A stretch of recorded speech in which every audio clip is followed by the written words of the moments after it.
Gujarat college force girls to remove clothes to check whether they were menstruating. देश के एक reputed institution के hostel में 68 गर्ल्स को फोर्सिबली टॉयलेट ले जाया जाता है और उनके कपड़े उतारे जाते हैं सिर्फ ये चेक करने के लिए कि उनके पीरियड्स तो नहीं चल रहे, क्योंकि हॉस्टल रूल्स के मुताबिक मेंस्ट्रुएटिंग गर्ल्स बाकी सबके साथ बैठकर खाना नहीं खा सकती।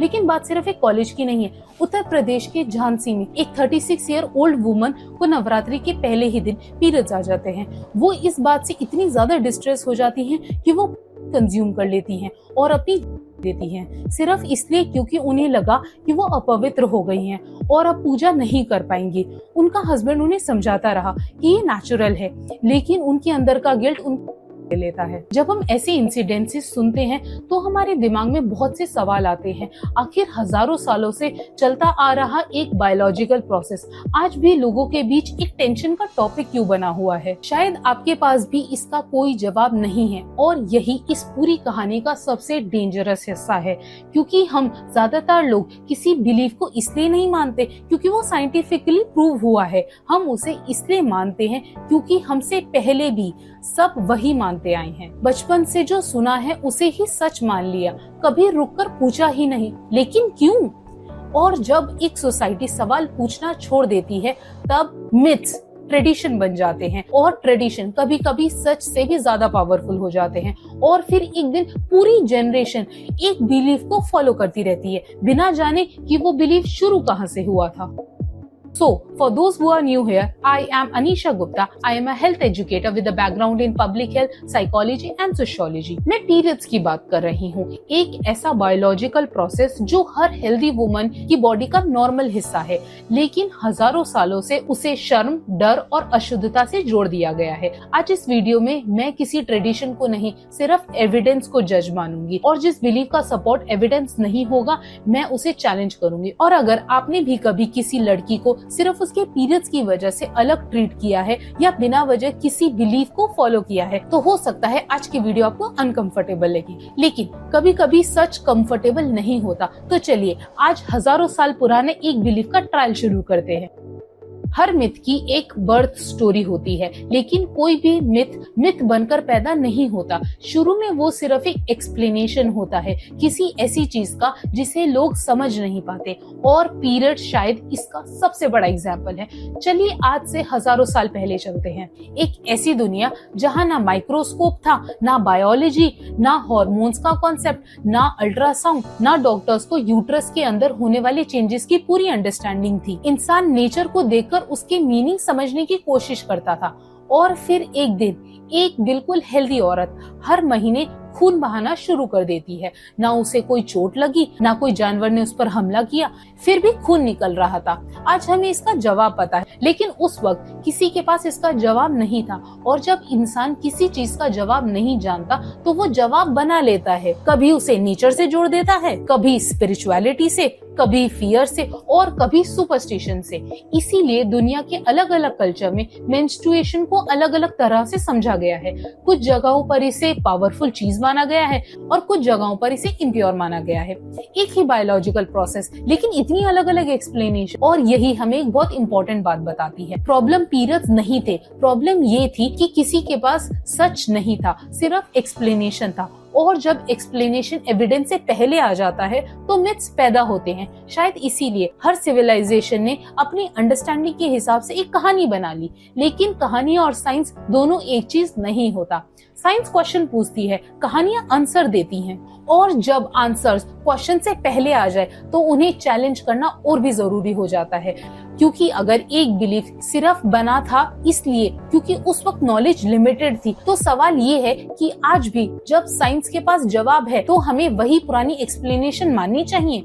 अब वक्त आ गया है कि हम एविडेंस को कहानियों के ऊपर रखें, लेकिन कहानी यही खत्म नहीं होती, क्योंकि अगर मिथ सिर्फ इग्नोरेंस की वजह से पैदा हुए हैं तो फिर आज भी वो जिंदा क्यों हैं? आज इंटरनेट है, साइंस है, डॉक्टर्स हैं, स्कूल में मेंस्ट्रुअल हेल्थ पढ़ाई जा रही है, बहुत सी एनजीओ सालों से मेंस्ट्रुअल अवेयरनेस पर काम कर रही हैं। कई राज्यों में लड़कियों को फ्री सैनिटरी पैड्स दिए जा रहे हैं। सोशल मीडिया पर हजारों वीडियोस हैं जो हर दिन यही कह रही हैं कि पीरियड्स नॉर्मल हैं। फिर भी जब भी किसी लड़की के पीरियड शुरू होते हैं तो कई घरों में सबसे पहले उसे साइंस नहीं रूल्स बताए जाते हैं। किचन में मत जाना, मंदिर में मत जाना, ये मत छूना, वहाँ मत बैठना। और मुझे सबसे ज्यादा हैरानी इस रूल से नहीं होती, मुझे हैरानी इस बात से होती है कि हम में से बहुत कम लोग इस रूल से सिर्फ एक सवाल पूछते हैं, क्यों?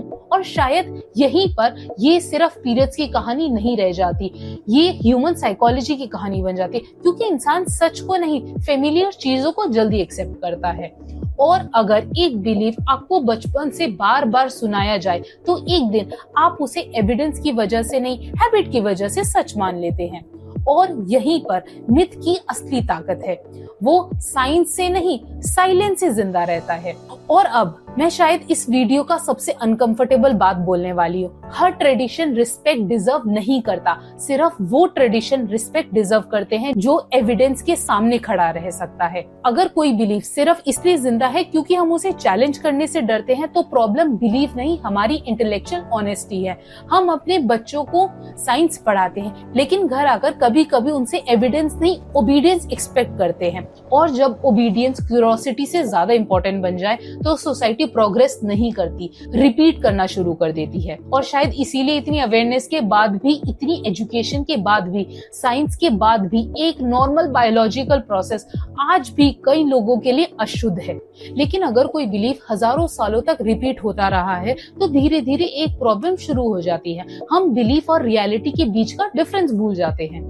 और शायद पीरियड्स के साथ भी सबसे बड़ा प्रॉब्लम यही है। तो एक मिनट के लिए हिस्ट्री को साइड रखते हैं और ट्रेडिशंस को भी, और देखते हैं रियलिटी एक्चुअली है क्या। सबसे पहला बिलीफ जो शायद हम सब ने कभी ना कभी सुना होगा, पीरियड्स ब्लड गंदा होता है। लेकिन अगर मैं आपसे पूछूं गंदा मतलब क्या?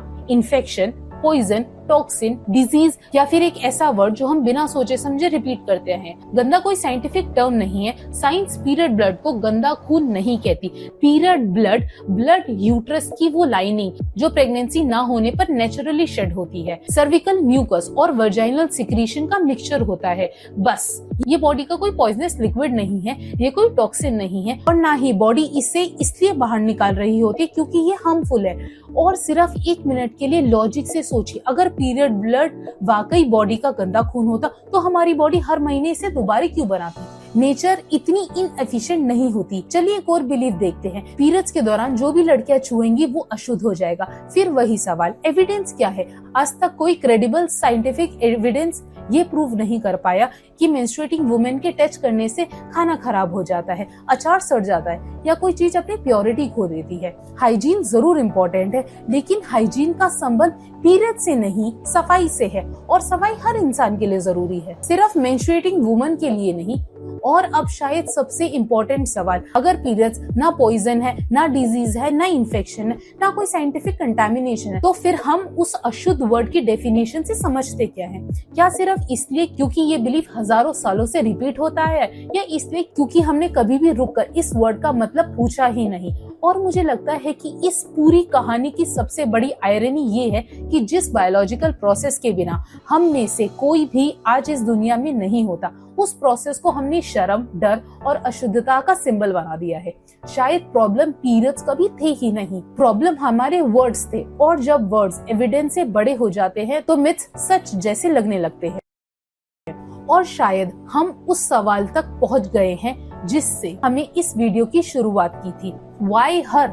आखिर हर महीने सिर्फ एक लड़की ही अशुद्ध क्यों बन जाती है? हमने हिस्ट्री देखी, हमने समझा कि जब इंसान किसी चीज को समझ नहीं पाता तो वो एक्सप्लेनेशन बना लेता है। हमने देखा कि एक्सप्लेनेशंस धीरे धीरे बिलीफ्स बनी, बिलीफ्स ट्रेडिशन बने, और ट्रेडिशन रूल्स बन गए। फिर हमने रियलिटी देखी और हमने एक भी साइंटिफिक एविडेंस नहीं मिला जो ये प्रूव करे कि पीरियड्स किसी औरत को अशुद्ध बना देते हैं। तो फिर एक सवाल बचा, अगर एविडेंस नहीं है तो बिलीफ अभी तक जिंदा क्यों है?